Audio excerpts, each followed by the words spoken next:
দামি একটি কথা না শুনলেই মিস করবেন। মা, আমি নামাজি চাই না। মা, আমি বিশ্বাস করো, আমি বড়লোক, সুন্দর, নামাজি এসব কিছুই চাই না। মা, আমি দুনিয়ার সুখে ভেসে যেতে চাই না। আমি পারবো না এই সুখ সইতে, যে সুখ আমার আল্লাহ বিমুখ করে দেবে। জানো মা, ওই আপুটাও নামাজি ছেলে বিয়ে করছে, কিন্তু কি হলো, শেষ পর্যন্ত আপুটাকেও কাঁদতে হলো আকাশের দিকে তাকিয়ে। কেন জানো?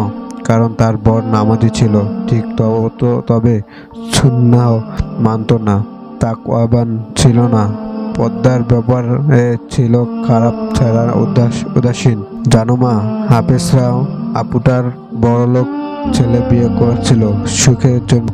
সেও সুখে থাকতে পারেনি। সেই বড়লোক তাকে বেপরোয়াভাবে পার্টিতে নিয়ে যেত।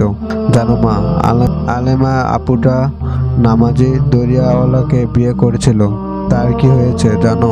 সেও আজ বুক ফাটিয়ে কাঁদে। তার বর ও তাকে নানানভাবে অত্যাচার করে। বোনটা আজ দিন থেকে বহুদূর চলে গেছে। জানো মা, সেই দিনদার আপুটা বেদিন পরিবার বিয়ে করেছিল তাদের দিনই বানাবে বলে, উল্টা আপুটার বেদিনী হয়ে গেল।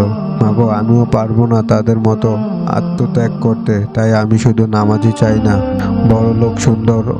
আমি চাই শুধু দিনদার ও তাওবান, যে আমাকে জিনশীল ইমানকে মজবুত করবে, যে আমার দিনকে পরিপূর্ণ করবে, যে আমাকে সকল হারাম চোখ থেকে আগলে খাস পর্দায় রাখবে। মাগো, আমি দিও না তুমি বেদিনী হাতে। মাগো, আমায় খুঁজে দেবে তাকে, যে সাথী হবে আমার জান্নাতে। আল্লাহ রব্বুল আলামিন আমাদের সবাইকে উত্তম জীবন সঙ্গী দান করুন। আমিন।